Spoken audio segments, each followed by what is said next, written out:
time. It's always vanishing. The commute, the errands, the work functions, the meetings, selling your car. Unless you sell your car with Carvana. Get a real offer in minutes. Get it picked up from your door. Get paid on the spot. So fast, you'll wonder what the catch is. There isn't one. We just respect you and your time. Oh, you're still here? Move along now. Enjoy your day. Sell your car today. Carvana. Pickup fees may apply. This episode is brought to you by Progressive Insurance. Fiscally responsible, financial geniuses, monetary magicians. These are things people say about drivers who switch their car insurance to Progressive and save hundreds. Visit Progressive.com to see if you could save. Progressive Casualty Insurance Company and Affiliates. Potential savings will vary, not available in all states or situations. We got to talk about this massive gambling scandal that everyone's buzzing about. It's huge. Yeah. All over. Let me take you guys behind the scenes. Last Wednesday, very busy day. We recorded Illuminati late. I'm editing it late. Wednesday night, finally get it done, get it published. Thought we did a great episode. Thursday morning, huge news drop. Ruined my entire day because I knew that episode of Illuminati was instantly irrelevant. It's washed away. Yep. Lost to the sands of time. The Sands is also a casino in Vegas. Keep your third eye open. Cow. No, I'm not talking about that. What? Alex Sarr got cheated. Come again? Alex Sarr? Yeah. Was he playing poker? Are you guys serious right now? You guys didn't know about this? No, I don't know what the hell you're talking about. Yeah, what? Alex Sarr, the number 2 overall pick from last year. I know who Alex Sarr is. Thank you. Yeah, he's French.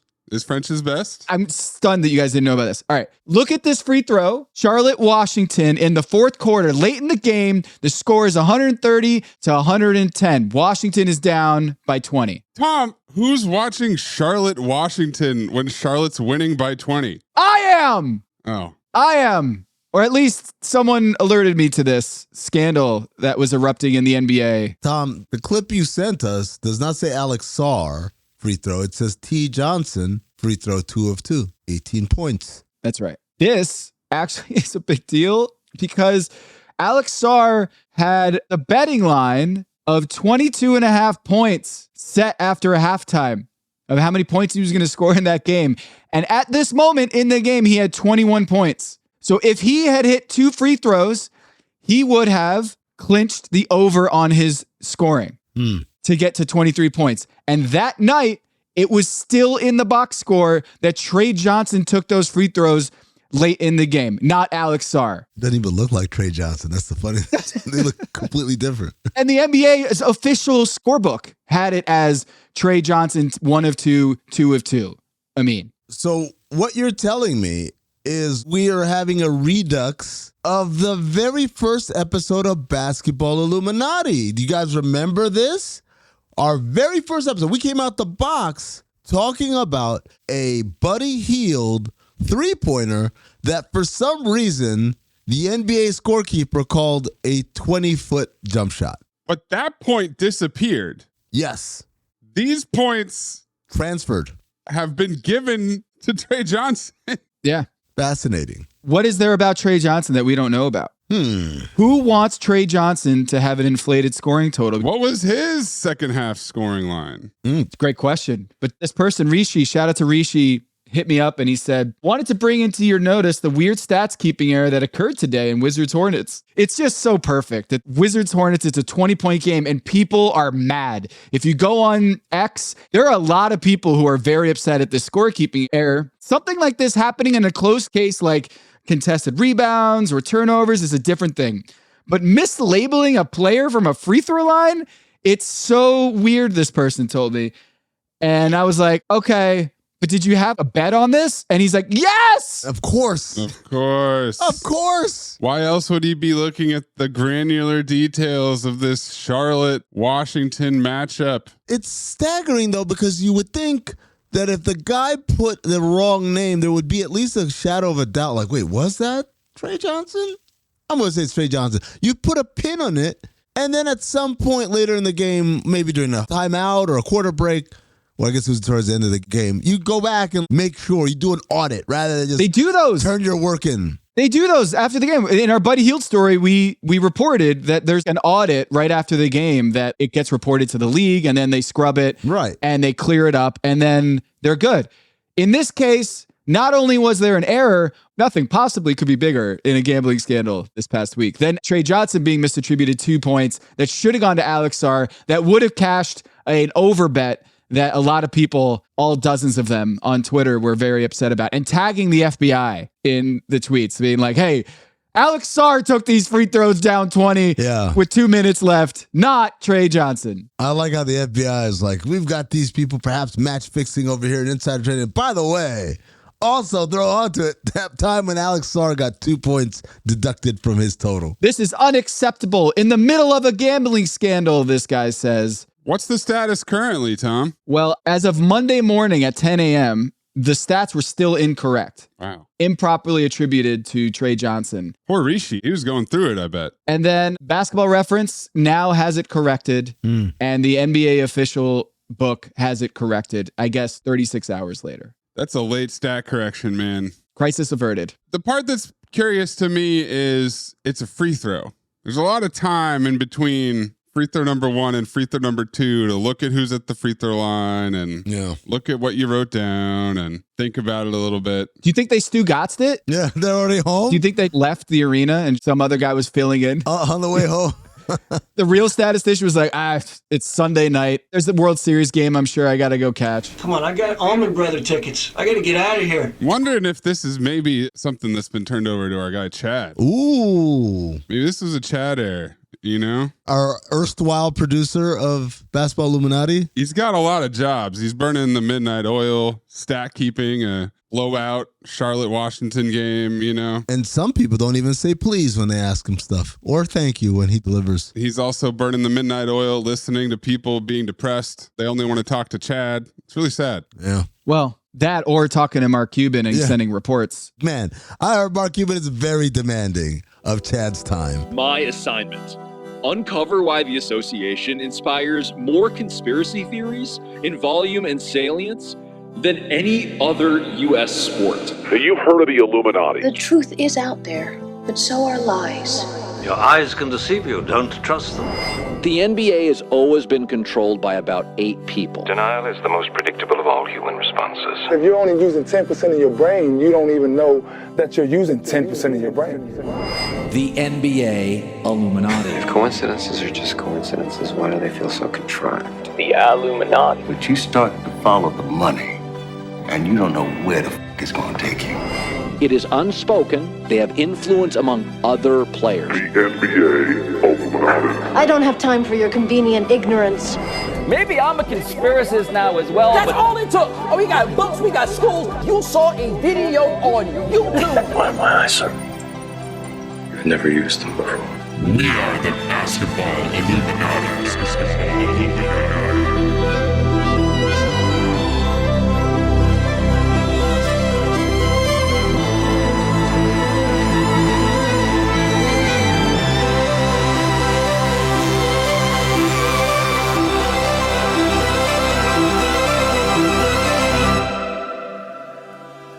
This is Basketball Illuminati. I am Tom Haberstroh, and as always, I am joined by the 5-star Illuminarmy generals Amin Elhassan and producer Anthony Mays. Members of the Illumination can support us on Patreon at patreon.com/countthedings. You can also show your support by wearing a Third Eye hat or a Basketball Illuminati shirt or hoodie. Check out the link in the show notes or go to the Count the Dings store on Cotton Bureau and keep that third eye open. Got a great episode this week. Nate Jones returning to the program, the King Pageantry. Yes. Gonna join us. He's the homecoming king now. The homecoming king coming back. Everyone's excited. Hey, it's great to see you. You look so good. Were you the guy who told everyone that we should bring pageantry back and bring the pomp and circumstance back of the NBA, the majesty of the NBA? Well, guys, week 1 of NBA programming is in the books, and we've got lots of thoughts we want to ask about. And also this Anthony Edwards shoe commercial, this Adidas ad. Going to get Nate's thoughts. Nate Jones of Goodwin Sports, agent and pontificator on social media, longtime insider in the NBA. And founder of Move Insoles, a company that I had the opportunity to invest in early on, and I didn't. because I decided a house for my family was more important. And now they're going to be billionaires, and I'm that guy. I'm Larry David in that movie where he co-created an electric car that became the car that ruled the world and shit. Is this the opposite of Steve Ballmer buying back the aspiration stock when it's a higher price when it's going down the tube? Yeah, that offer wasn't on the table for Amin. Yeah. So we're going to talk to Nate Jones. But first...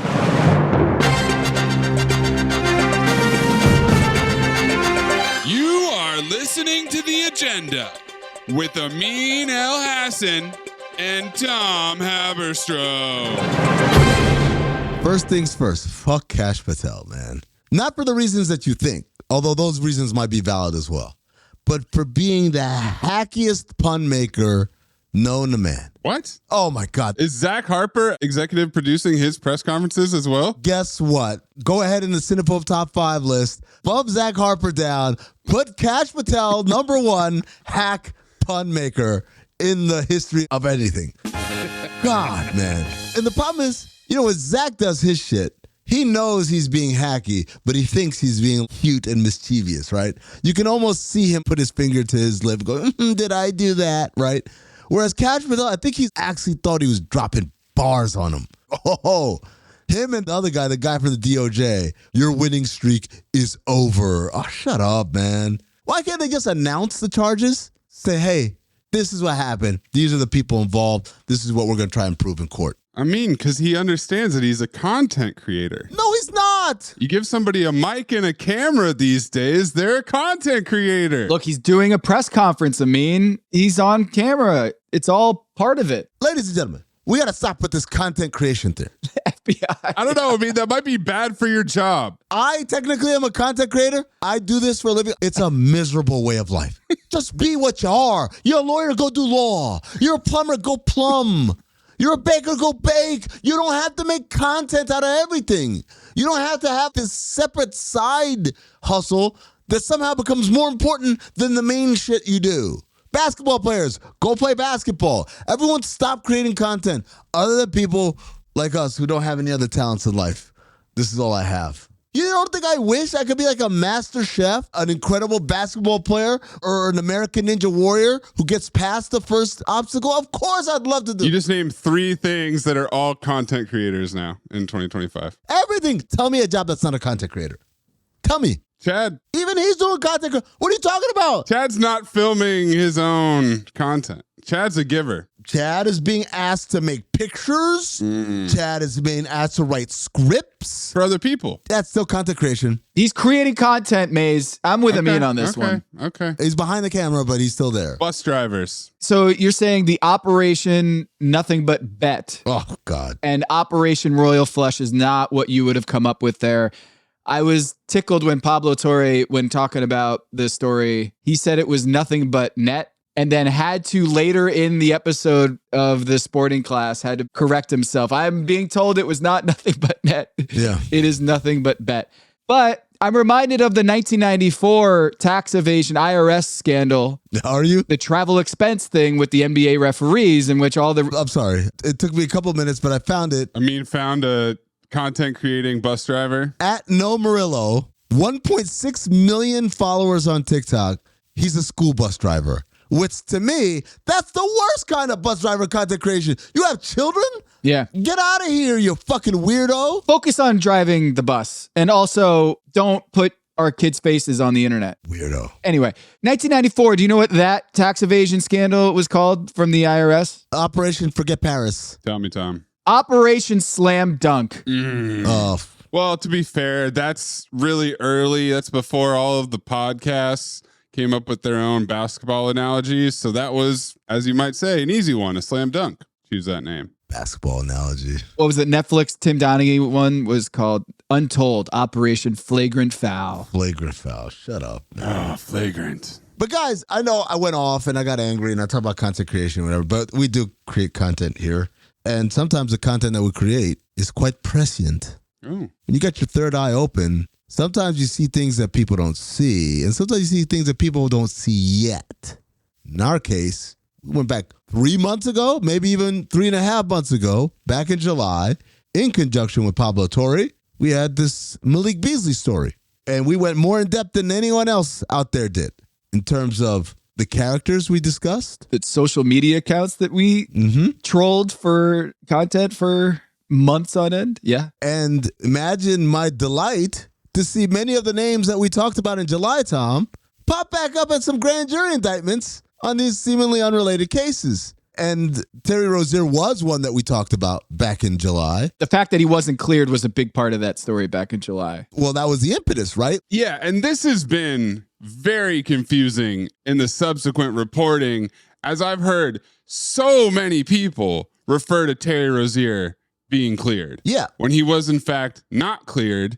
And so Shams said that thing on the Pat McAfee show. We've clipped it in the past. I'll clip it again here. Terry Rozier, as of right now, it has been cleared. I mean, he finished the season with Miami. There's really nothing really active as of right now with him. He said it in the middle of a sentence about something else. He wasn't coming out and breaking news like that. Right. And then Chris Haynes, after Pablo, which he made very clear on our episode that he was before Chris Haynes reported that he was not cleared. Terry Rozier was not cleared. He simply was not charged yet, which is not being cleared. And now I've heard everyone from Ethan to Zach Harper to Zach Lowe, all these people keep referring back to Terry Rozier being cleared when it never happened. And to clarify another thing on top of that, he was never cleared by the federal government, right? So then the correction that some people made was that he was cleared by the NBA. But I got a call from sources saying that wasn't true either. They had just reached the conclusion of what they had under their power to investigate. They can't subpoena phone records. They can't do wiretaps like the feds can. So they didn't say, you're good. Is it just Adam in your phone or is it Adam Silver in your phone? You know, I can't discuss that. He's got so many Adams, man. Yeah. So many Silvers, too. Adam Silver talked to Cassidy Hubbarth about this exact thing. And Terry Rozier was allowed to keep playing after an NBA investigation ruled that there was no NBA rules violated. What do you make of that decision now amid the FBI's allegations against him? So what happened was, because bets were placed through legalized legal betting companies, they picked up aberrational behavior around a particular game in March of 23. And so that was brought to our attention by the regulators and the betting companies. We then looked into that situation and were very transparent about it. And while there was that aberrational betting, we frankly couldn't find anything. Terry at the time cooperated. He gave the league office his phone. He sat down for an interview. And we ultimately concluded that there was insufficient evidence, despite that aberrational behavior, to move forward. We then worked directly with the law enforcement, as they said at the press conference, that the league has been cooperating. And so that was obviously over 2 years ago. So the federal government has subpoena power, can threaten to put people in jail, can do all kinds of things that a league office can't do. So we've been working with them since then. And of course, what they announced yesterday was an indictment. So 2.5 years later, he still hasn't been convicted of anything, in fairness to Terry. Obviously, it doesn't look good, but he's now been put on administrative leave. And so, you know, there's a balance here of protecting people's rights and investigating. And as I said, we've been working with the government, and they have extraordinary powers that a league office doesn't have. Basically, they brought Terry in, they looked at his phone, they sat him down, they asked him some questions, and they said, all right, you're good. Here's the real issue is when Terry Rozier's lawyer or someone says he is no longer the target of an investigation, that sentence does not equal he's been cleared. There's 3 categories: target of an investigation, there's subject of an investigation, and then there's a third. POI, person of interest? Yeah, it's not relevant in this case. Okay. A target is like you are being investigated as being a directly located criminal in this case. So if you've watched American Gangster, Frank Lucas, Denzel Washington's character in that movie, at some point he becomes the target of that investigation. And then you're a subject, which means you might have some information regarding the actual crime here. And we are trying to get to the bottom of it, but we aren't actually going after you as the big fish. There might be other fish here involved, and we are trying to see how you're implicated in this, possibly, alleged. Trying to level up. What I think happened here is that Terry Rozier at some point was communicating, and I think Jim Trusty, the lawyer for Terry Rozier, put this out on Pablo Torre, being like, we were told we were not a target of the investigation, that we were cleared by the NBA. And I think that distinction is lost on people, is you can still be subject of an investigation, but not the target, and that does not mean you've been cleared. I think we just need to steer clear of clear. That's what I think we should do. Yeah, clear. The famous legal term, cleared. Let's clear it. That's what happens whenever they bang the gavel and they say, you're cleared. You're free to go. It's over. Like, does it exist? No. You don't get cleared. Except if you're a content creating judge. Yeah, there it is. What's up, fam? We're here. We just cleared Terry Rozier. Oh, shit, that's bars. I should be a rapper. That's the only way. I'm standing on the judicial system. Okay, I'm going to murder you. Wait a second. I didn't say that on content, folks. Haha. Yo, I do want to say at this juncture, as again, we pat ourselves on the back vigorously, that we were the first on this, that we knew about this. We talked about this. We connected dots for you people. We said, open your third eye. And somehow it still caught people off guard. But I'm here to say that my personal pursuit of the truth didn't end in July. What? Guys, I have been working around the clock in conjunction with the one and only Pablo Torre, the Torpedo. What? Is that a thing? That's the new nickname. They gave him a nickname, Torpedo. Oh, Shams bomb. No, you've been torpedoed. Because they think, a lot of the established media think they've got the story, and then under the water, the torpedo hits them. Pablo Torre, the Torpedo. Oh, Torre, Torpedo. Okay, now I get it. It's a pun on his last name. We threw out Torpedo, and he said that made him sound like a pedophile, so we decided to stick with Torpedo. Yeah, that makes sense. That's some good brainstorming there that Kash Patel does not have access to. Exactly. So in the upcoming episode of Pablo Torre Finds Out, we'll be talking about some of the figures that, what I'll say, astute listeners to this program and of PTFO will have heard of these names. Oh, that's the dude. But to many of you guys, it's going to be like, who? Yeah, we're doing one of those. Are you wearing a suit? No, I wish I could give away what I'm wearing. I'm dressed appropriately for the episode. Did they turn up the air conditioning in this episode, maybe? Yeah, I wasn't sweating as hard. I was cool as a cucumber. I hope Amin has an FBI jacket windbreaker. Dude. That's what I hope. Man. I bet you tried to get one, didn't you? I did. Waz has one for Halloween a few years ago. Remember that one? I couldn't get it in time, so I had to go to my backup, which still I think is a pretty good look, but we'll see. I can't wait. I can't wait to see what you're wearing. All right. Well, I guess Trey Johnson and Alex Sarr isn't the biggest news. Are you saying you're going to spend an entire hour talking about that scandal? Damn, Tom, stop giving away the goods. Now everyone's going to know that Pablo Torre Finds Out Alex Sarr and Trey Johnson are part of a mass conspiracy to defraud one bettor. My guy, Rishi. What's crazy is that we're talking about this right now, and we're not talking about the Wemby takeover. The NBA on NBC is back. ESPN now has Charles and Shaq and Ernie and Kenny on their program. TNT is still very much alive and well, but it's got an ESPN logo stamped on the top of it. We got an LED court. Oh my gosh. Steve Nash doing pick and rolls with Blake Griffin. Yo, Udonis Haslam's tablet manipulation. I mean, first episode, he's drawn up the play on the tablet, which is appearing on the floor. And it feels like we were watching the NBA in black and white for all these years, and then suddenly it's color, you know? Oh my God, yeah. How has this always been possible? And all of a sudden, this is just the norm by Amazon and NBC. This is crazy to me. Like they showed us in the intro, Tom, the aspect ratio widened out. All of a sudden, we've got a widescreen experience going on instead of our 4x3 box. And we also got Michael Jordan. We're going to talk about it with Nate Jones coming up after the break.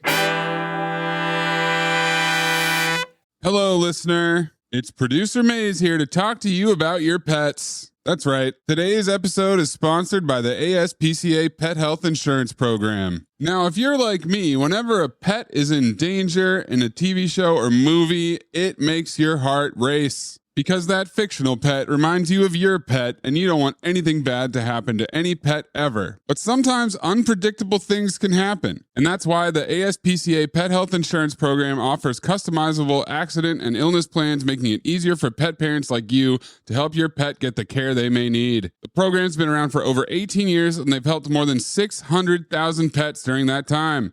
They allow you to customize your plan, helping ensure that your pet's plan is as unique as they are. Because vet bills can really add up, especially when you're least expecting it. It's simple. Use our app to submit a claim, and you'll receive reimbursement for eligible vet bills directly into your bank account. To explore coverage, visit aspcapetinsurance.com/dings. That's aspcapetinsurance.com/dings, DINGS. This is a paid advertisement. Insurance is either underwritten by Independence American Insurance Company or United States Fire Insurance Company and produced by PTZ Insurance Agency Limited. The ASPCA is not an insurer and is not engaged in the business of insurance. Hello, listener. It's producer Maze here to talk to you about Kindred. Now, close your eyes like Owen Wilson during a job interview and imagine a way to travel that feels personal, comfortable, and connected without the price tags and the sterile feelings of hotels or short-term rentals. Now open your eyes and stop using your imagination because Kindred has made it very real. That's exactly what they do. Kindred is a members-only home swapping network. It's not a hotel. It's not a short-term rental. It's a smarter way to travel where each stay feels like home. Here's how it works. With Kindred, your home is your ticket. You earn credits by hosting fellow Kindred members,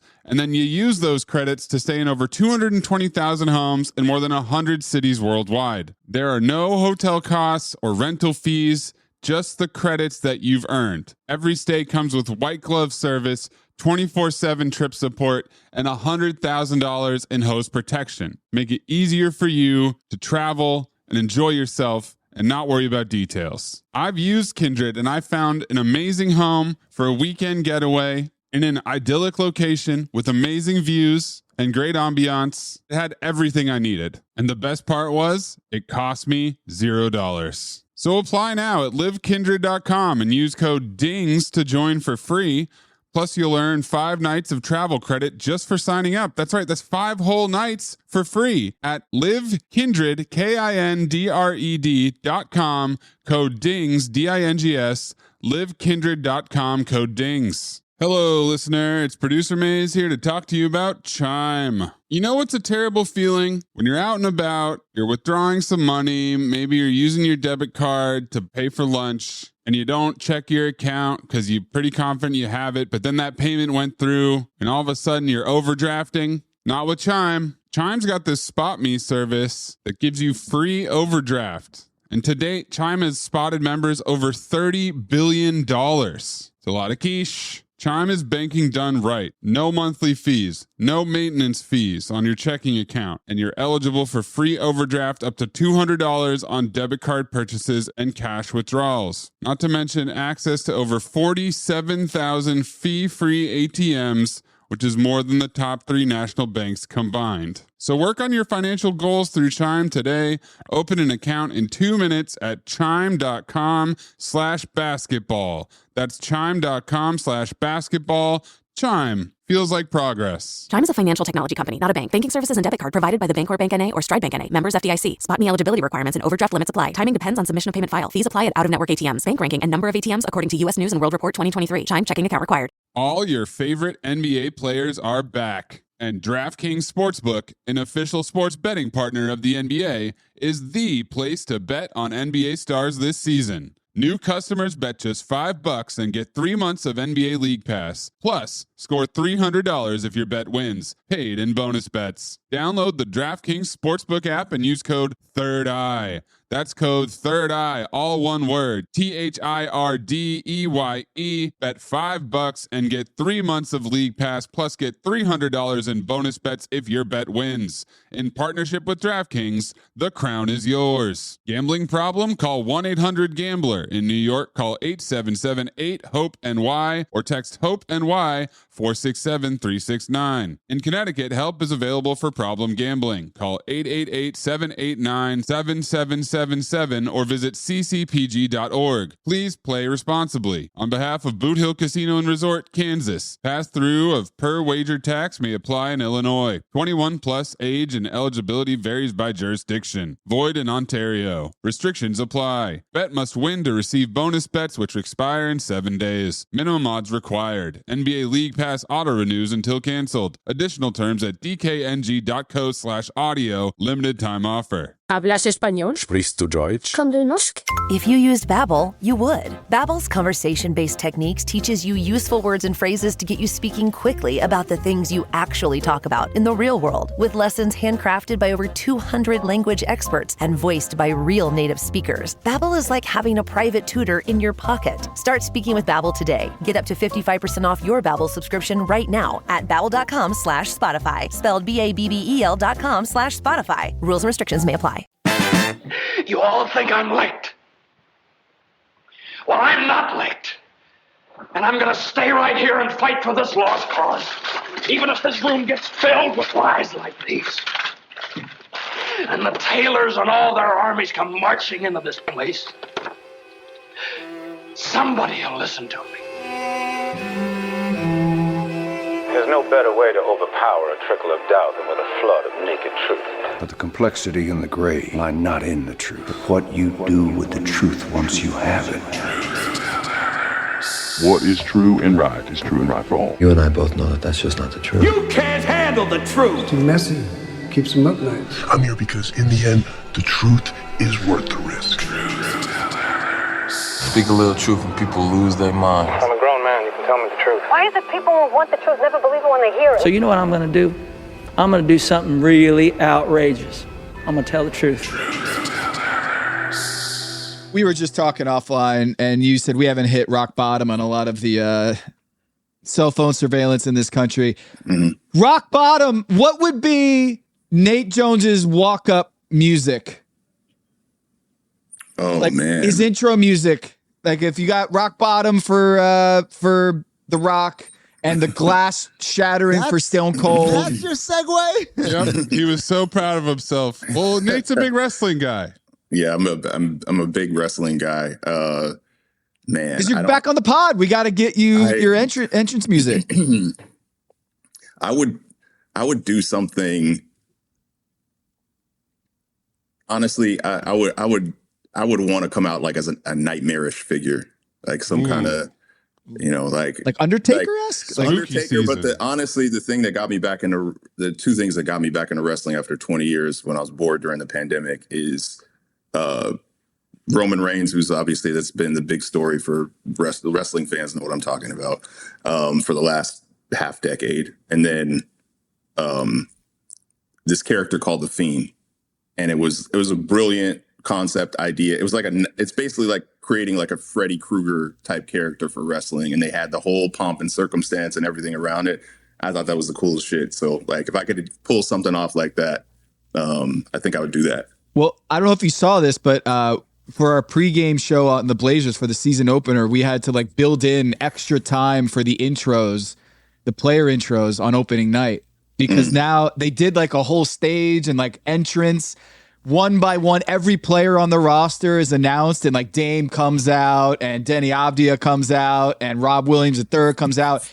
And I was like, oh, they're jacking up the pomp and circumstance and the pageantry way more than I ever imagined, because they listened to our show, I'm guessing. Everyone listened in the NBA to Nate Jones talk about bringing back the pageantry of the NBA. And suddenly this year, pageantry's everywhere, Nate. Congratulations. Yeah, I am not going to pat myself on the back because I know that I'm not the only person that's number one. I'm not not the only person that's been saying the same thing.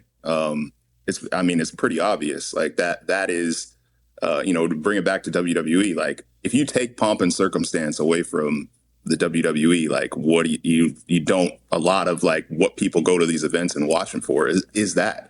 And I believe it or not, basketball fans, there are people that watch for that. They want that vibe, they want that feeling, and it. The way I kind of look at it is like it's the preheat.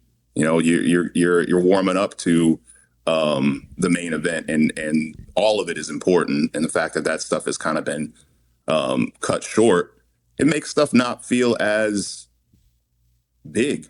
You know, it doesn't feel as big is really what it comes down to. Well, Nate, I think NBC, for its part, knocked it out the park with their first week of coverage between the national broadcast and, well, the over-the-air broadcast and Peacock. Peacock, yeah. I felt like they sat there for 2 years and just took notes. Just took notes about all the things that the current broadcast was lacking. There must have been an immense temptation to say, oh, let's just do it like we did it 25 years ago. And that wouldn't have been the right answer either. No. So they found a way to make nostalgia modern, to put the roots that are so clear in that, 2000 and before, 2001 and before era, but like make it appetizing for a modern audience. And I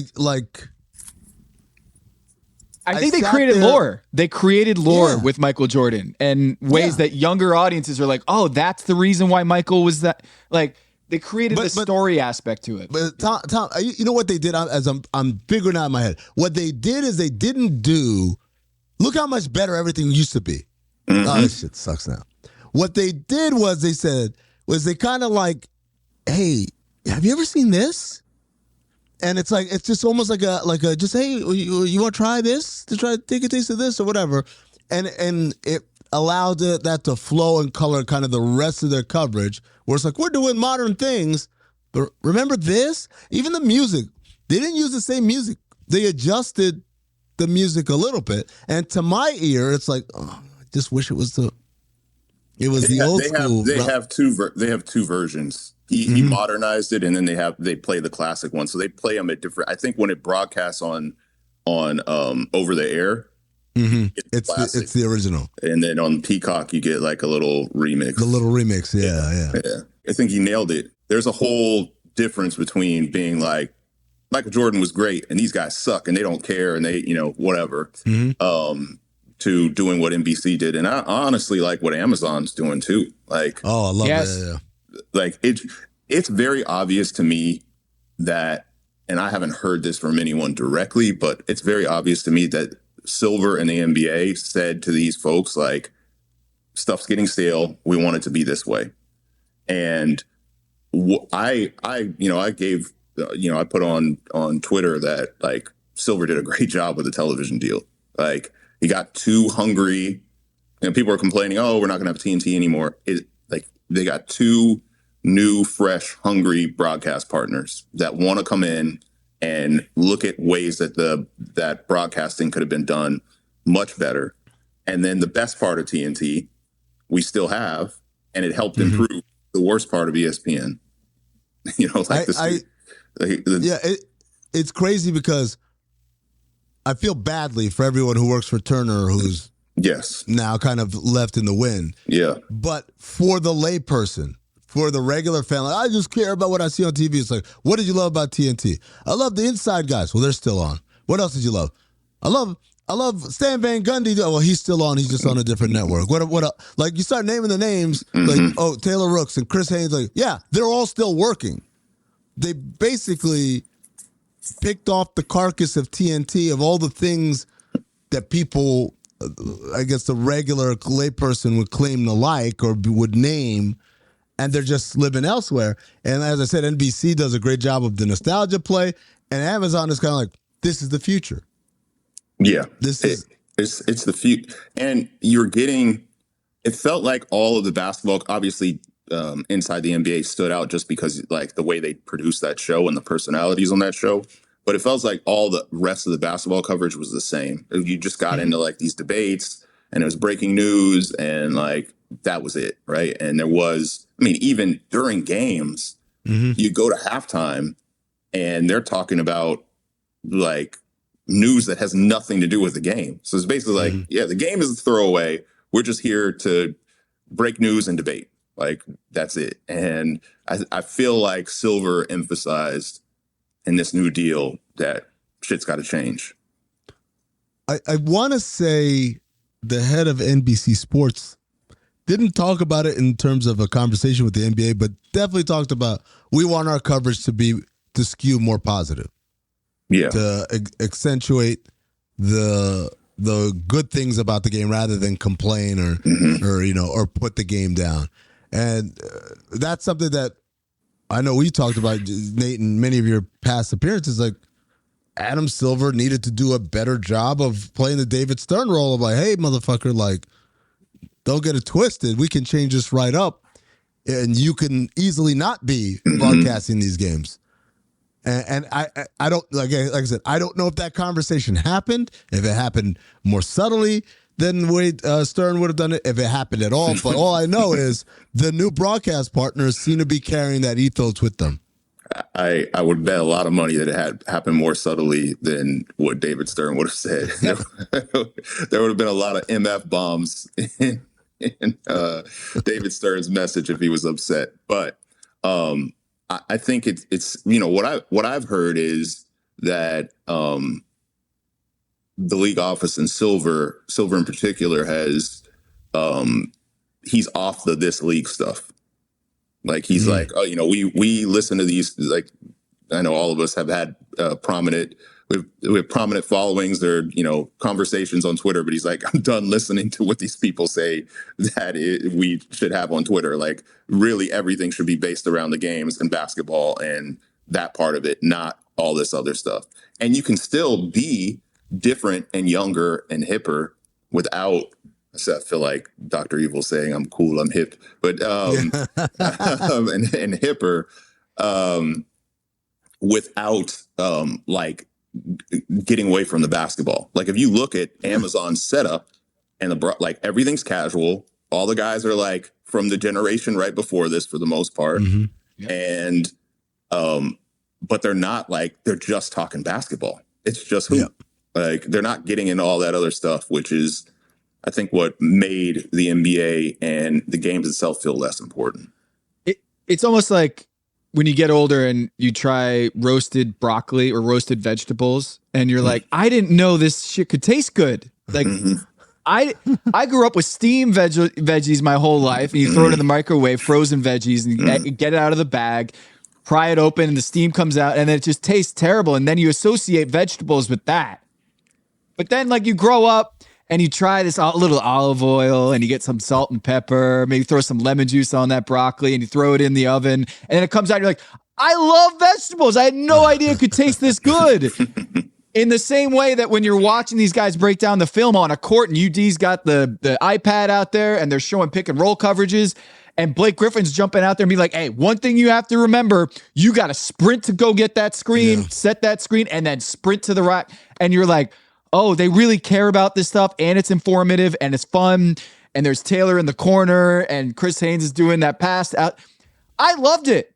I loved it. And I didn't realize, like, I always had this thing in the back of my mind is like, do fans really want the X's and O's?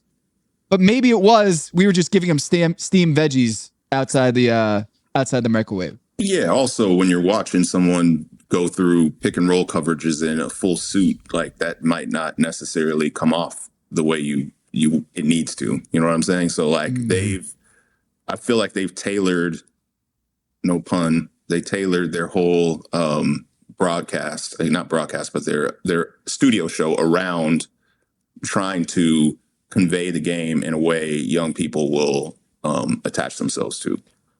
This is the juncture where, again, I say you're welcome, because there was a guy, when everyone else was suits and hard bottoms, like they were going to a funeral, there was a guy who was wearing bomber jackets and Jordans. Carmelo Anthony? Well, it was a little bit before Carmelo Anthony. Maybe a decade or so before Carmelo Anthony. Oh. You talking about Nick DePaula? Relax. Relax. I'm talking about someone who didn't come in, who didn't parachute in from Portland or wherever he lives. Yeah, Portland. So if you're the sneaker king, you gotta live in Portland. Yeah. Nah, man. Like I remember people were like, "We got to dress up," and I'm like, "Why? Like, why? What are we doing here?" I'm not talking about the invasion of Iraq or whatever. Like, I'm talking about basketball. So, well, I don't know. There is. All right. I'm curious. I mean, Nate, do you think like coaches not wearing suits or reporters not wearing suits, do you think it delegitimizes the prestige, or do you think that's okay? Nate, I'll go with you because I just heard Amin's take. I think it should be windowed, like the broadcast guys at the table, suited like that. It seems, because that is like the game and it's serious, right? You're watching the game, you're watching the game, they're broadcasting the game. That makes sense. Having Noah Eagle, totally agree. Right? Like that makes sense. But the studio show, the studio show is basically supposed to be like the eye of the fan with like expertise layered over it. Like that's the way you kind of have to look at it. It's more like the boys or girls or whatever hanging out and shooting the shit and explaining things in ways on a little higher level so fans can understand them and connect with them. The game itself, that's the serious stuff. So classes in session. Yep. Yeah. I to this day, I'm still a big fan of the coaches wearing the quarter zip and the coaches all dressed in alike. I love it. I hope we never go back, because it turned into almost like a distraction, man. Like some of these coaches were more concerned about what they're wearing and stuff and being seen in a certain way. Then you got like the other assistant coaches on the bench who aren't making nearly as much money as the bigger names. So they're just piecing together some Men's Warehouse. For sure. Off the rack stuff. And so with the uniformity, which we always did at Summer League, with the staff polo, now it's bled over into the regular season and the playoffs. The uniformity basically gives credibility to all the coaches, I think, in the eyes of the players. They're not looking at this broke ass with his ill-fitting suit or whatever. Everyone's kind of dressed. That's what, I don't want to call it authority, but like that's what the grown-ups are dressed like. Oh, I love this. Amin, do coaching staffs have a shoe deal, Nate? Because I saw JJ Redick last night after like watching the game. He loves Common projects. He wears broken and Common projects. Do we know how that stuff gets? No, I know he decided like what this coaching, is it the head coach or is it like the shoe deal that the team had or the sponsor? Like that is really interesting. No, they don't have it. They don't, the NBA, they'll try to sell off everything. So maybe that'll come one day. But for now, the coaches just decide what they wear. But what will happen is you'll have guys that have had sneaker relationships their entire, like either their playing career or they were a college coach that had a connection with a sneaker company. So they'll continue to wear that. You'll see them wearing those on the sideline. Oh, the one guy who's the lone wolf wearing the Nikes instead of everybody else on the coaching staff is wearing Adidas. Because the other thing is like when you work for a team, like they give you a spend. Like you get the Nike spend and like, okay, I can get stuff. And anytime you go to Portland or Memphis, you go to the employee store and they can just ship it. And so there's a bunch of shit that you just have available just by being on the staff. But if you're doing the JJ Redick thing, it's like then that takes it a higher level. Some guys also, depending on how influential they are, they will buy the shoes for everybody. Yeah, I've got a story. I don't think I'm talking out of turn here. So, this is the first like star guy I've had play for Doc, and I started to hear stories about Doc, how he's like he wants all this free shit. Like he's like, dang, your shoes came out. Where are mine? Like he's on that. So I think they all, they know the game. They know how to get what they get what they need. Nate, I want to ask you about, I think you had a tweet recently that said the shoe of the year is the SGA 1. Is that right? Yeah, what is basically, so Complex has, if Complex Media, they have kind of put a stranglehold over sneaker culture. And it's smart what they've done. You know, Complex Con is between music, fashion, sneakers, culture. They've got it. It's kind of the convention of all that.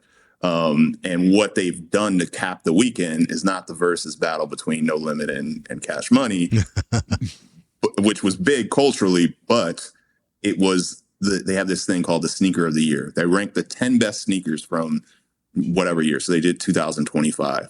And the reason I posted that was a follow-up to what I said before that, which was, if you're going to have a Sneaker of the Year list filled with shoes that were designed 25 to 40 years ago, just call it the colorway of the year list.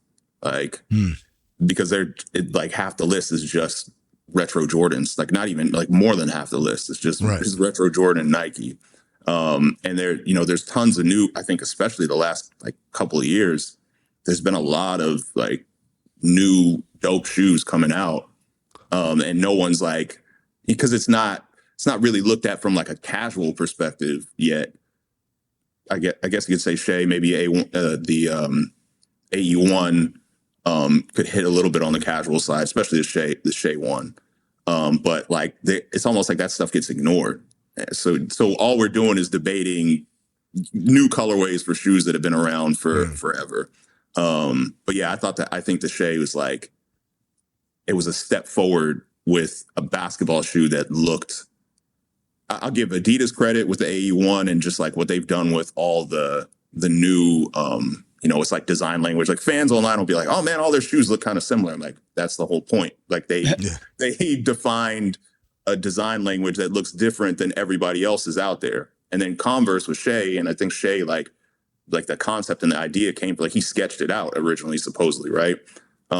It looks so different than anything else that's out there, and it looks like you could wear it like he wears it casually all the time. You know what it looks like? What? The first thing I thought when I saw it, those are the Iversons. Yeah. It does have that Iverson feel, but it feels more like luxury and fashionable than that. Like I think you're talking about it because it has that zip ups, like the zipper. Yep. But also like the silhouette. You know, as that Iverson shoe, I think wasn't quite low, but it was closer to low than it was mid, and it had that zipper on the front, and it looked kind of the same. Obviously, the color schemes are different. The Iverson's was much more of a 2000s basketball shoe, you know. Yes, he's going with like the almost like the Kanye tones. With the shoe and the colorway story and all that stuff. So, but I love it. I am so happy. You know, what was happening for years was everyone tried to copy. It's almost like Nike set stuff up. And, I think really the Nike design language has been driven by like the Kobe low structure for the last decade plus. And then everyone else tried to be like a knockoff of what Nike was doing with their stuff and their design language. And now finally the last few years, you started to see people like take a different route with their design language, that we're Converse and this is how we differentiate ourselves, what we stand for. We're Adidas basketball and this is how we differentiate ourselves. This is what are like, you're going to look at one of our shoes and know it's an Adidas basketball shoe immediately.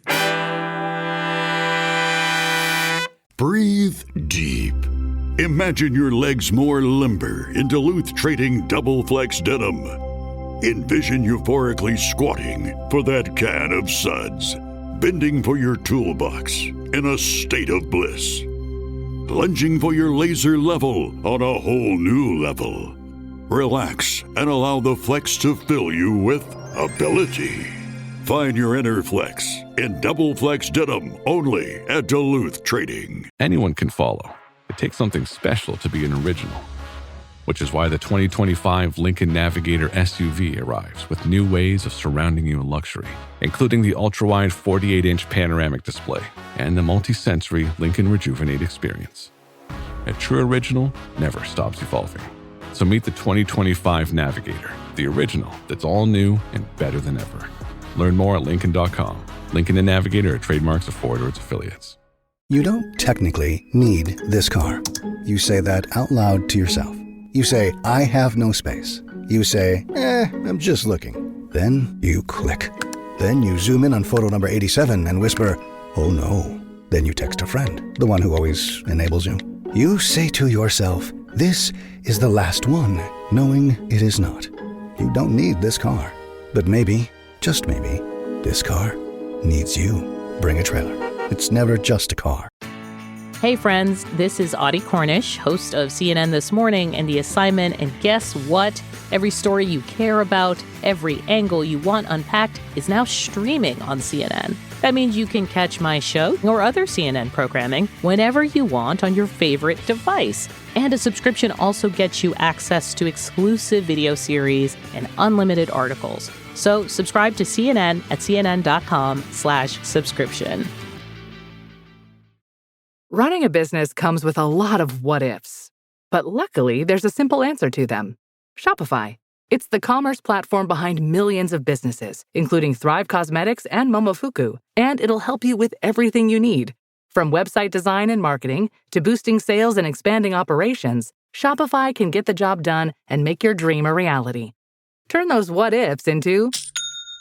Sign up for your $1 per month trial at shopify.com/special offer.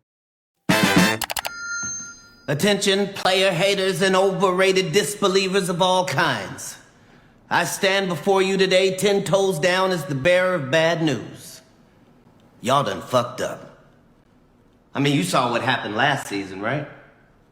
Led the league in threes. As a dunker. Now I know what y'all gonna say. There's a certain two-guard, not named Anthony Edwards, who's all the rage right now. I can't deny it. He's doing his thing. But he's lucky his game is as smooth as his little poems, because them shoes, no thank you. The game left that brand behind for a reason. What else we bringing back? Cigarettes in the locker room? Then I could play. But I digress. Back to Ant. This young man, the one who made your favorite hooper's favorite hoop shoe, he didn't just upgrade. He evolved. Don't believe me? Fine. Stupid is free. I ain't gonna lie, that was hard, Cat.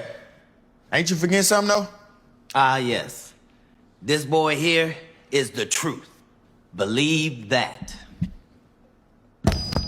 Nick, can you get me up to speed on this AE1 ad campaign going at Shea, subtweeting him, and what your thought is on, is this good for marketing? Is that there's going to be like a little bit of a little diss track going back and forth on this? So there's two things on it. Number one, I like the general concept of like, this is Anthony Edwards' personality and this is how he is and he talks shit. And then, and they're trying to keep it culturally relevant by bringing in someone like Cat Williams that, we know he does the same thing and he's supporting Anthony and all that stuff. But the interesting thing to me is like going at the guy that just was like, he's got a dope shoe that might be better than Anthony Edwards' second shoe. I think the first Anthony Edwards was really great. I think the two is good, but not as good as the first one. And the Shea is just like to me, it's just it's an outstanding final product. And then he's just like won MVP, championship, finals MVP, and you're going at him. And there's all these other guys, and maybe they've got stuff in the can that we haven't seen yet, but there's all these other guys that he could beat going after. I would have almost avoided that aspect of it, because it's almost like people are going to go look at the Shea shoe and be like, damn, that's dope. Right. Like, and the guy that just did all that stuff that I listed is wearing it. So I like the general concept. I don't know if I would have made him the target, because you got Book, who Anthony Edwards can say I'm better than right now. Like no doubt about it. You got Ja Morant, who was supposed to be the guy, and Anthony Edwards kind of came and took his mantle. Like if you think about what Ja represented as that like highlight machine, the person that would say whatever was on his mind, Anthony Edwards has kind of done it in a better package, right? Like, and the Ja is kind of coming after Anthony Edwards' lane with the shoe. Like the new Ja 3, I think, is really taking a lot of the sneaker buzz right now. those are two guys I would have went after. Like, but isn't that kind of Ant's personality though? Is that he's gonna go at the king? It is. But I'm also, I'm looking at it like, dude, you do not want to be drawing attention to, what do you call it? Oh, damn! And I forgot they beat his ass in the conference finals too. Yeah. I don't know. I kind of like it. It's punching up, not punching down. The two options you suggested are not really competitors for Ant, right? Ant carries himself a little higher pedigree. So in the sneaker game, they are. Okay. In the sneaker game, they are. Like because I'm thinking about it. I think y'all are thinking about it from like a player personality strategy. Like what can you say about? You can't that is not working on Shea. Like there's no one that's gonna be like, damn, Anthony Edwards was right about what he said. Like his shoe's whack. No, his shoe is not whack. Like people are gonna look at the shoe and be like, it's not fucking whack. Book. Like I would say that was the guy that the two guys I listed, Ja and Book. Like Anthony Edwards basically took their lane. Like. That shooting guard and then the guy with the personality and the highlights, right? Like, those are the two, whatever. Shea's got his own lane and is on his, Ant hopes to be that level of player one day. And his shoes are dope. So I just didn't, it's like, y'all do it for everybody else and people would have got a laugh and got it. And they could have roasted Book shoes and been like, oh, it's just a rehash or something that it's just an Air Force One or whatever it is, like rehashed or. They would have done a bunch of different things. Like all these people are easy to chop down, and it would have how the internet is. They're all bullies at the end of the day. Like there is no bullying. There's no bullying Shea. Like from everything that I list, what are you going to say? What even the stuff that he was roasting him about being a two guard? I thought that was writing intentional. Poetry.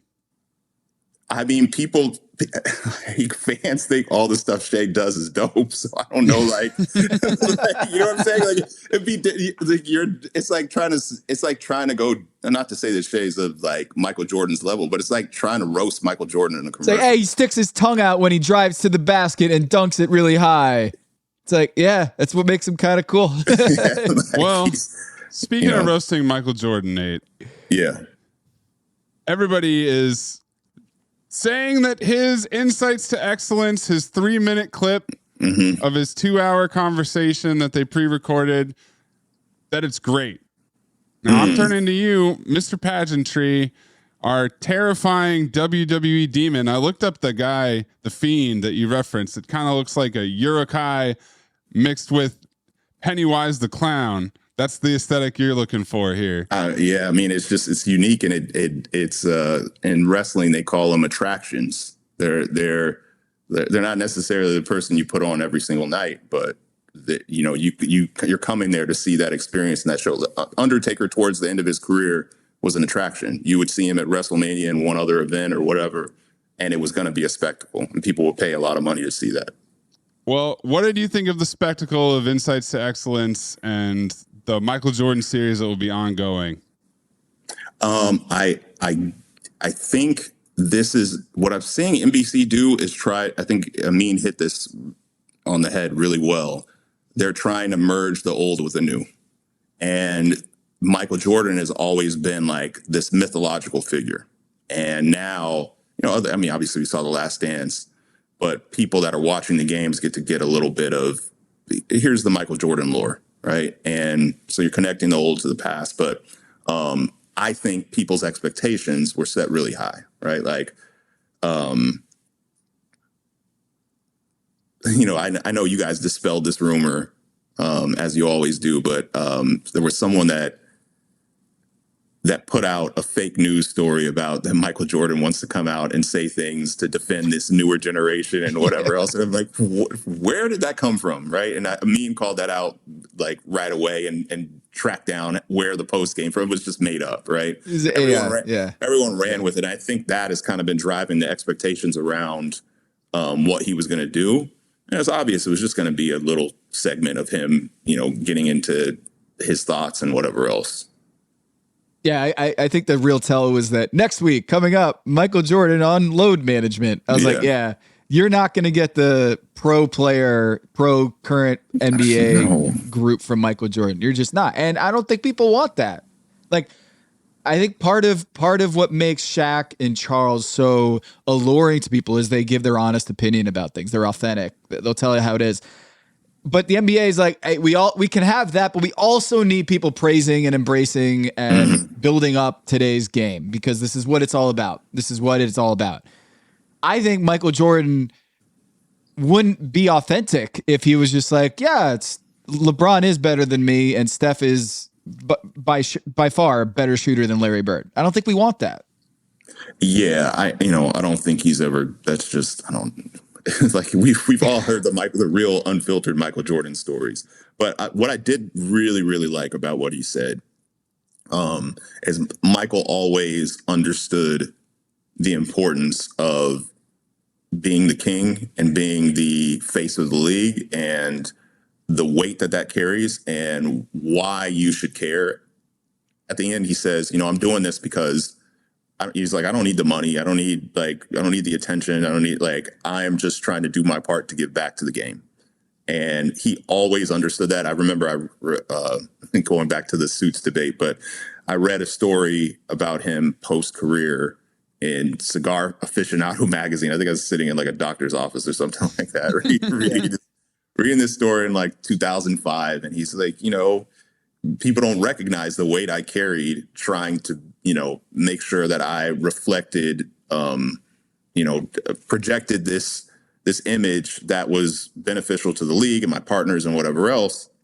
It's like, I would be exhausted after a game, and there'd be people on my team that would be wearing sweats or whatever on the bus or on the plane. And I would put a suit on every single time because I knew that this might be the first and only time that someone would meet Michael Jordan. And I wanted to project that everything that everyone had put into me, I wanted to project out because the league had given me so much. And when he said that on the show the other day, I completely believed. I believe that's really what he thinks. And the money that the guys make now, and I'm not dissing all players. There's a lot of players that get it and understand it.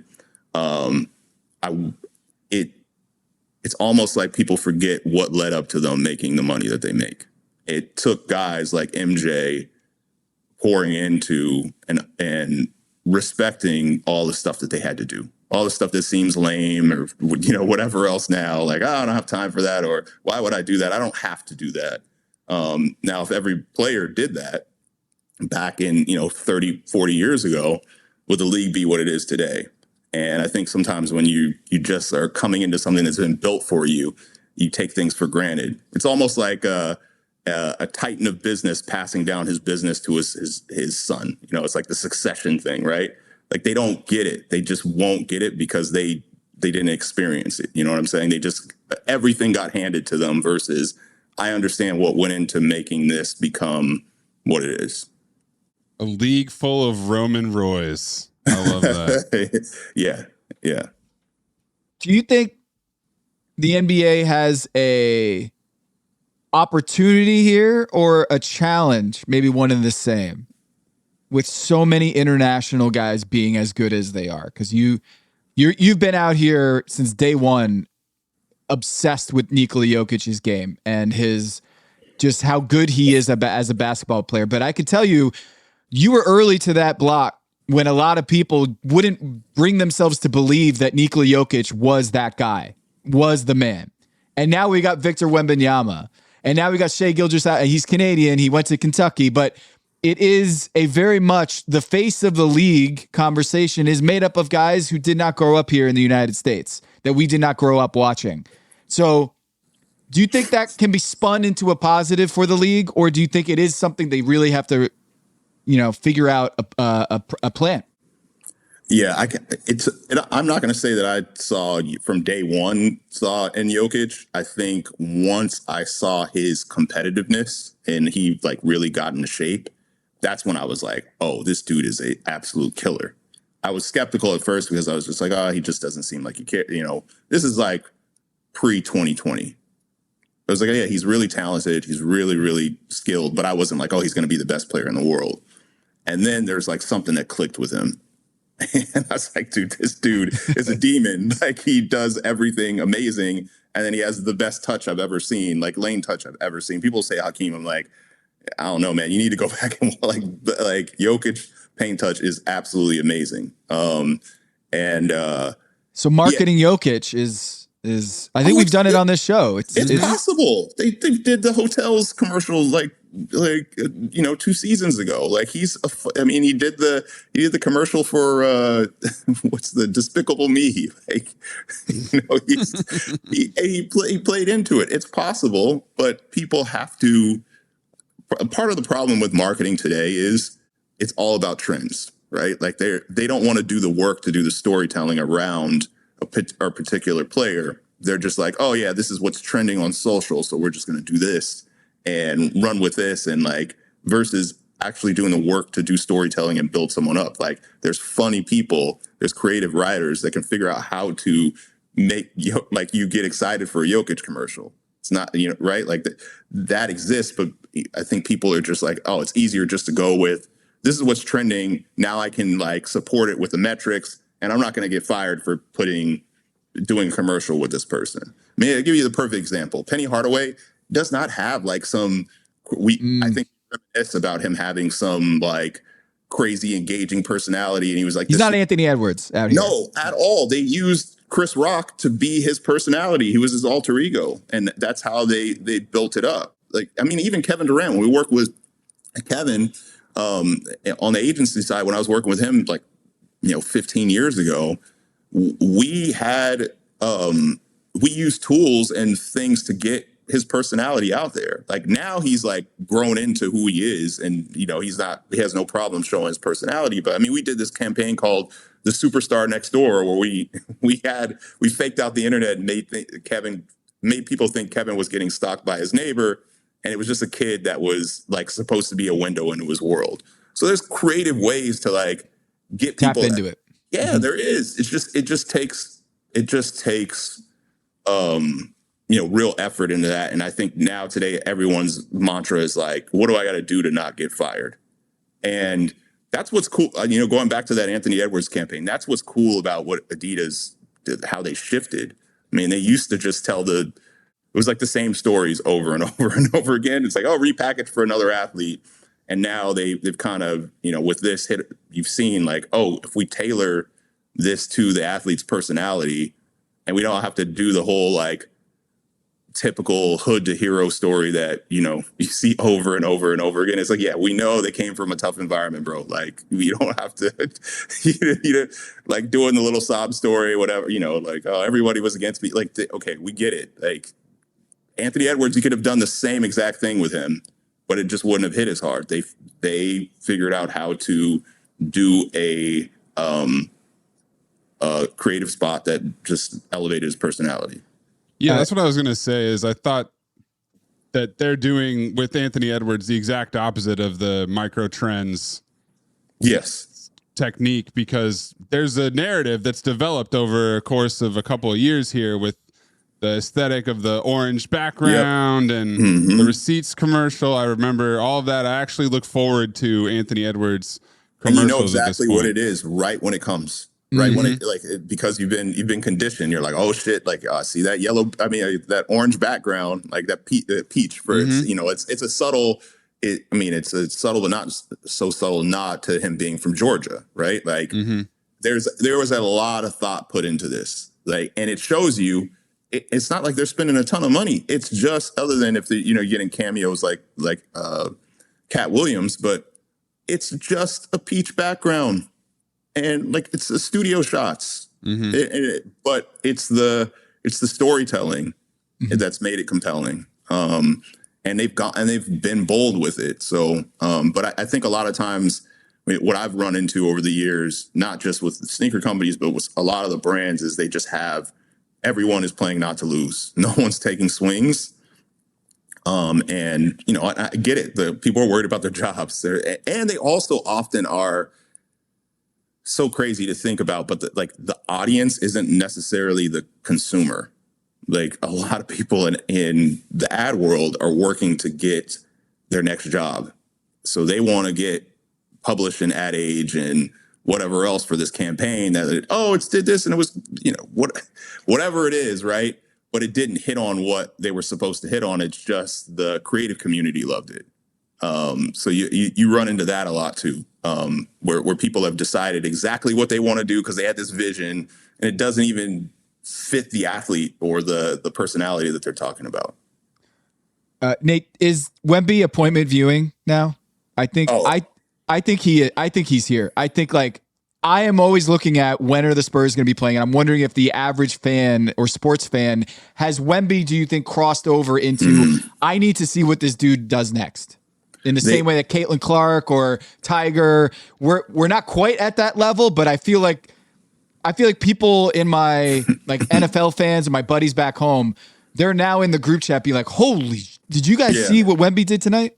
Yeah, they should have loaned him to the Lakers for a year, and then we'd be off to the races. Like, this is just for the benefit of the league. We're giving him to the Lakers for 1 year only as an attraction, and then now, that's disrespectful to New York, Nate. Let him be a Knick, or whatever, whoever it is, the Knicks or one of those damn teams. But yeah, wait, was it? Yeah, did Men in Black? Didn't they go to New York at the U.S. Open where they play at the U.S. Open? They climbed up the aliens in what was that? In Flushing. Yeah, I think in Men in Black they go to New York. Mm-hmm. Oh yeah, I honestly do not remember that movie. So, but you're probably right. That's why my wife loves. My wife's a big Will Smith fan, so I hear about that movie all the time. And I'm looking at her like my eyes glaze over, like am I supposed to know what's up with this? But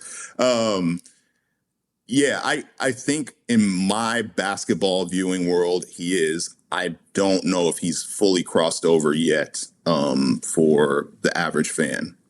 But it's coming. It's 100. I mean, when you see like he had some Jamal Crawford like highlight yesterday coming up the court, like he is the definition of an attraction. It's going with the expectation of seeing something that you have never seen before or seems like an anomaly, right? Like that's who he is, and it's different than like going to see, Bol or George Murasan or whatever it is. Boban, right? Yeah. We're like, oh yeah, man, these guys are kind of like freak of nature type situation, but the game isn't there to back it up, right? Like this dude is like, he's hitting on both. He's checking both of those boxes.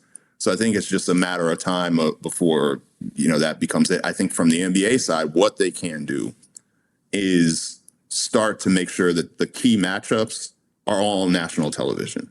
Flex them in. Yeah, like even I know they were trying to broadcast Cooper Flagg's first game, and it was great that Wemby got to put on the show, but like I don't see him as like his contemporary or rival yet. Like it's way too early for that. Like that the guys to me are Giannis and Jokic. Every single Giannis and Jokic game versus I think those three. If any of them play each other, it should be on national television. I'll throw another team in. Chet and OKC. Not that Chet is his rival, but they do have some bad blood, or they do have story there. And OKC's they're on the throne right now. Yeah, I would throw OKC in there, but I'm just talking about from an individual perspective. I think Chet is like a very good player, but I'm like, I saw Giannis and I've seen Giannis play Wemby the last couple of years, and that's why I never believed that Giannis would ever want to go to San Antonio. Like, if anyone that knows and can, even an outsider that can see Giannis's personality, he wants to kill dudes he considers rivals. Like, when they're playing the Spurs, it's obvious he's like, oh, people say this dude is gonna be better than me. I'm gonna show him, like, I'm that motherfucker, not him, right? Yeah. Like. And that's what people want to see. They want that. Like, if anyone that saw that, you want to bottle that. Like, you got these two freaks of nature that are competitive as hell. You got that screw loose, right? Which all these guys that are great have. Yep. And they want to go at each other. Like, put that on television. And hype it to hell and tell everyone, unless these dudes are actually hurt, they are playing in this game, and set that up, and stop using Denver as it was always like Denver and Utah, like the tail end of like these road trips or whatever, because at least for these players, like we want to see Giannis versus Jokic, and we want to see Jokic Day off versus on both sides. Yeah, make sure. Those three, like if you've got those, you know you're going to get a good game. And that's what I would do if I were them. Well, I can't wait for all of the games for the rest of the season to be flexed into national TV because you know what you say happens. No, that's true. Hey man, working in the high level at the league office would be a dream job one day. So maybe people do believe you on that. But I think you're right, man. I think you're right. Every Wemby game that has like one of those matchups has to be on national TV, and not just on TV, but getting everyone to build it up in a way that everybody's watching. It should be obviously, I don't know if they're trying to play favorites already, but it should be the NBC game. Like, it should be those should just be the Tuesday games or when they start going to the weekends, the Saturday and Sunday games. Like, that's the win right there. And mainly because those other two are like going to be like, oh, everybody's hyping this dude. Like, I'm that dude. Like, I am that guy. I am like Jokic is like, I'm 3-time MVP. Like, what are you talking about? You better come here and take the crown. And Giannis is like, I'm 2-time MVP and champ and whatever else. And I should have more MVPs than I have now. That's the way he's thinking about it. And honestly, if Joel wasn't hurt, I would throw him in there too. But I can't. If I am investing in marketing something, I'm not relying on that. Mm-hmm. Those other three, yeah. Nate Jones, Move Insoles. It was good to see Dame out there getting shots up before the games. He's locked in, man. He is. I was just with him yesterday. He's locked in, and I'm excited for him to come back. Like, honestly, seeing the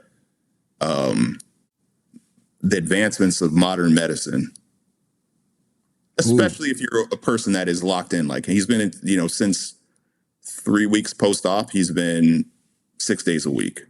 When he goes on vacation, he takes his PT with him. He's just like, it's almost like, I think for the guys that have a screw loose like that, and I say that in a good way, like they're that competitive and they care that much.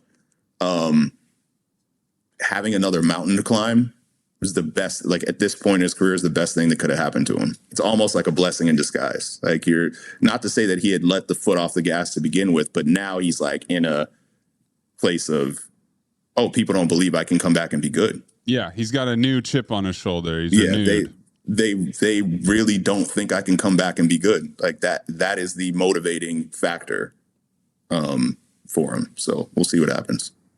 Anything you want to say on your way out here? I have a startup in the insole space. We have athletic performance insoles, really market to all those youth athletes out there, but we're also across all the professional sports. It's called Move Insoles. We're at Move Insoles, MOVE, across all of social media and YouTube. We're also in 350 Dick's Sporting Goods now. We have a store locator on our site, move.one. Check us out. Hit me up on Twitter at Jones on the NBA if you got any questions, but I'm trying to sell a lot of those things. So hit me up, man. Appreciate you joining us. This was really fun. We'll do it again soon with some new music. Yeah, sounds good, man. Thanks. Later. I'm coming out to the Fiends music next time. Yes, you are.